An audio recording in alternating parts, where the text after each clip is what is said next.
Greetings, discreet defenders. Well, we've been shooting a lot of non-expanding type bullets lately, and they're kind of expensive because they're made out of pure copper and they take a lot of machining. But it brings up an interesting question. How do they compare with good old-fashioned lead wad cutter? And of course, what we have on the table today is the infamous lipstick load by Underwood. It is definitely lead, but it's a little hotter than your typical target loads that you'll buy off the shelf. It's not as hot as the buffalo bore version, but today we're gonna shoot Underwood's 150 grain powder coated lead wad cutter out of the little LCR. The list velocity is 1,000 feet per second. Obviously, we're not going to get 1,000 feet per second out of a 1.9 inch barrel.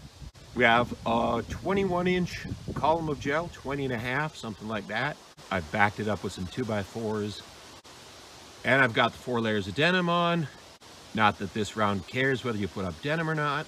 I've tested the velocity on these a couple of times in the past, so I'm probably going to roll in some footage from those tests rather than repeat the chronograph portion today, because I haven't been able to get any of these for about 10 months. And I really, really love this round. It is a standard pressure round. So keep that in mind. The copper loads we've been testing are plus P for the most part, but they're a very consistent round, and they are slightly more powerful in muzzle energy than the copper loads I've been testing lately. These are your basic lead wad cutter with the high-tech coating, a little 21st century edition. And they're from Underwood. 868, 876, 852, 839, 882. At 863 feet per second average velocity. Okay. Without further ado, let's get these things off the table. Drop in one of these. Have one on standby in case I miss. Ruler out of the way. We have one gently used gel column, but I don't think that's going to matter because we're going through it sideways. And even if we do run into an old track or two in the process, it won't greatly impact the penetration.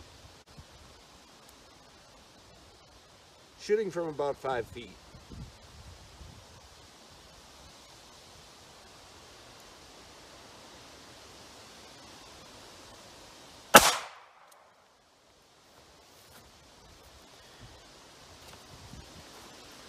All right, that has gone right where I wanted it.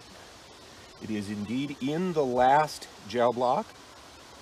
And there is so much room down below that I think I'm going to set up and shoot a second one a little bit lower than that first one, just to confirm our results.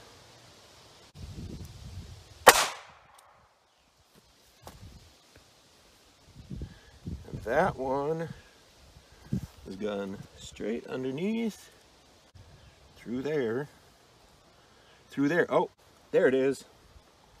There they both are, captured in the final backer block. The tracks go all the way through to the 2x4s, the damaged tracks.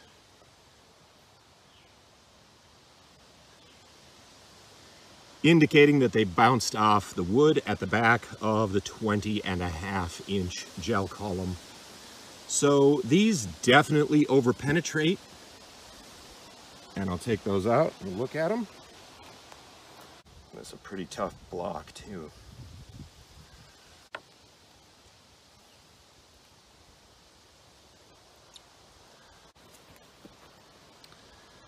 And they're kind of the same in the front as they are in the back,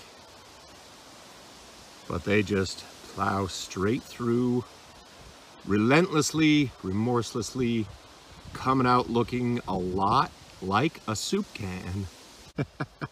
A little 357 diameter soup can. I think that would even give a black bear a bad day, honestly.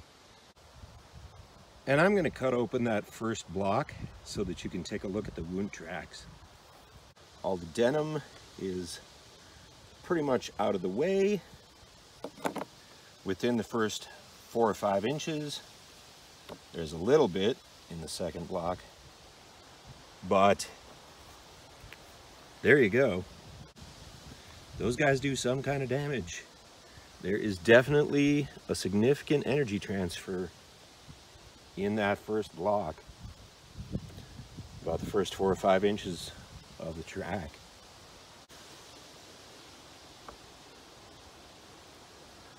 From those little soup cans. And they even leave their mark in the board. Here you can see where those two hit. Those are the real deep penetrators. Once again, that is the 150 grain lead wad cutter, powder coated, hardened lead, loaded by Underwood.